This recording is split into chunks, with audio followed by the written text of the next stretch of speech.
안녕하십니까. 파산관제인 홍현필 변호사입니다. 예, 오늘은 수원지방법원 항고심 결정문 33번째 시간입니다. 한번 읽어보겠습니다.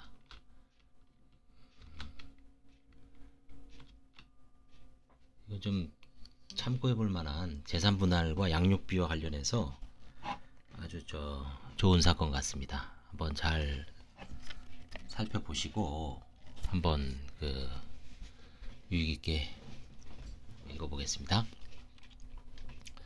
수원지방법원이고요. 김효진 원심 결정을 취소한다. 항고인을 면책한다. 1심에서는 뭔가 취소가 있었겠죠. 이 사건 기록에 의하면 다음과 같은 사실을 인정할 수 있다. 항고인은 원리금 합계 약 93억 원의 채무를 지급할 수 없는 상태에 있다며 2011년 11월 14일 수원지방법원에 파산 및 면책 신청하였고, 원심법원은 2012년 12월 20일 거의 1년 만에 파산 관제인을 선임하죠. 이 당시에는 그랬습니다. 수원 같은데. 서울은 아마 그래도 새로운 제도를 도입해서 신청하자마자 한 두세 달 내에 파산 관제인을 선임했는데, 수원은 사건이 밀려갖고 1년 만에 이제 관제인을 선임합니다. 변호사님을 파산 관제인으로 선임한 결정을 하였고, 원심법원은 2013년 6월 14일 잘 보십시오. 항고인이 배우자와 협의혼하면서 양육비를 일시 지급하는 대신 배우자의 재산에 대한 재산 분할 청구권을 포기하였는데, 이와 같이 채무 초과 상태에서 양육비를 일시 지급하는 행위는 법 564조 제1호, 1항 제1호, 650조 제1호, 제2호의 면책 불허가 사유에 해당하고 불이익한 처분이죠. 또한 항고인이 자녀를 양육하지 않으면서도 딸을 부양가족으로 신고하고 해외 출입국 기록이 수차례 있음에도 파산 및 면책 신청서에 최근 2년 내에 해외여행 경험이 없다고 기재한 행위는 564조 제1항 제5호의 면책 불허가 사유에 해당한다는 이유로 항고인에 대해 면책을 허가하지 않기로 하는 이 사건 결정을 하였다.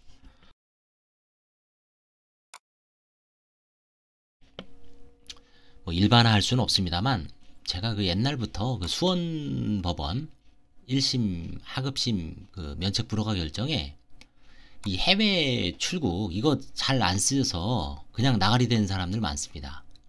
수원 경기도권은 조심하셔야 돼요. 인천은 잘 모르겠는데 수원은 유독 해외 입출국 기록 이거 되게 판사님들이 민감하신 것 같아요. 예전에도 이것만 골라서 아예 면책 불허가 결정한 기록이 생각날 만큼, 판사님 제가 지금 기억은 못합니다만 아마 이 무슨 판사님인데 여자 판사님이었어요. 그래서 결국 여기서 핵심은 재산분할 청구권 포기하는 대신 양육비로 대체가 가능하죠, 일반적으로는. 근데 일시적으로 한 번에 다 지급하는 것은 다른 채권자들한테 너무 불이익한 처분이다. 그 다음에 양육하지도 않으면서 부양가족으로 신고한 거, 해외 입출국 이거 신고 안 한 거, 이게 다 의무위반이라는 얘기죠. 그래서 항고인은 즉시 항고했죠.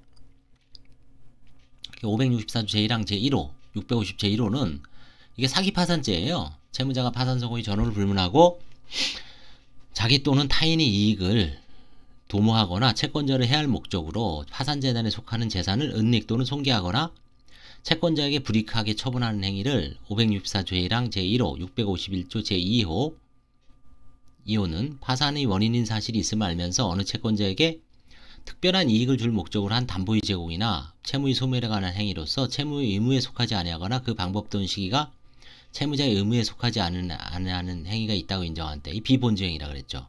제5호는 채무자가 이 법에서 정하는 채무자의 의무를 이행하지 아니한 때, 면책 불허가 사유를 3개가 1호, 2호, 5호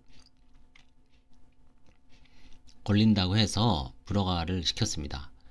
이 사건 기록에 의하면 항고인은 2010년 11월 17일 배우자와 이혼을 하면서 협의 이혼을 하면서 미성년 자녀에 대한 양육비를 일시금으로 지급하는 대신 이미경 명의 임대차 보증금 6천만 원에 대해 재산 분할을 하지 않기로 한 사실, 항고인은 파산 및 면책 신청서에 딸 김규리를 부양가족으로 기재한 사실, 항고인은 수차례 해외로 출국한 사실이 있음에도 신청서에 최근 2년간 해외여행을 다녀온 경험이 없다고 기재한 사실을 인정할 수 있다.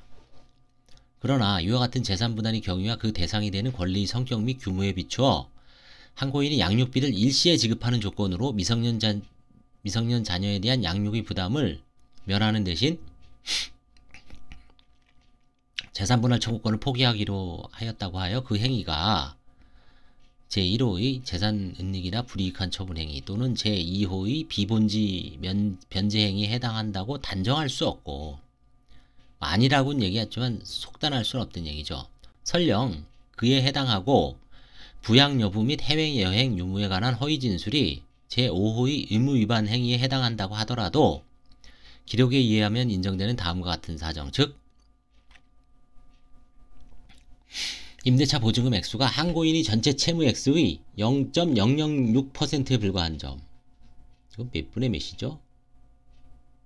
만분의 6인가요? 하여튼 0.06%에 불과한 점. 항고인은 한국수산산업무역협회에 재직하다가 2013년 9월 30일 퇴직하여 현재는 특별한 직업이 없는 것으로 보이는 점.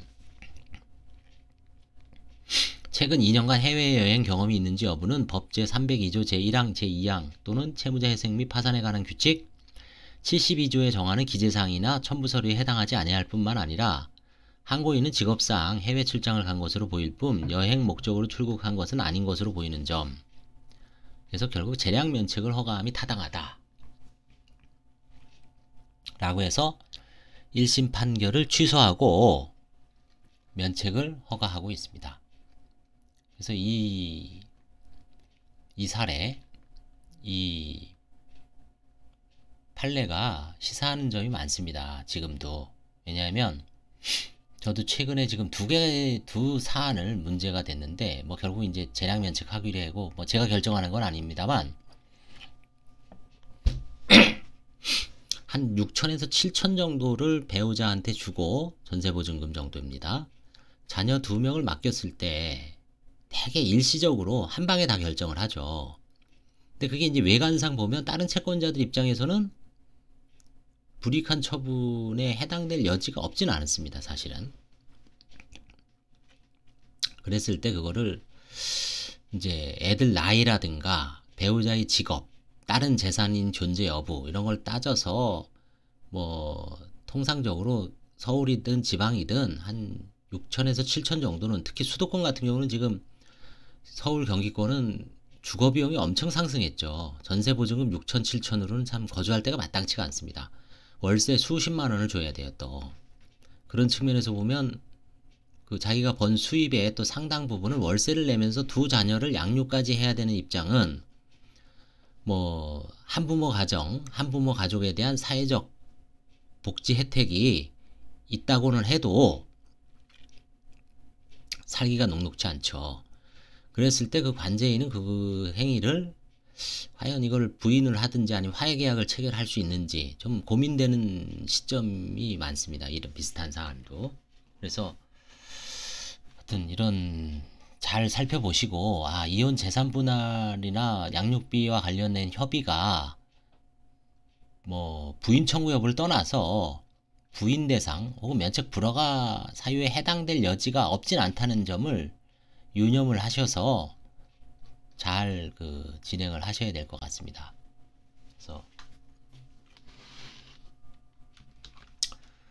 이런 유사한 사례가 아마 많이 있을 줄 알고 있습니다. 그래서 한번 잘 이 항고심 결정은 잘 한번 읽어보시고 음미해 보면서, 뭐 똑같은 사례는 없지만 비슷한 사건에 아마 시금석이 될 수 있을 겁니다.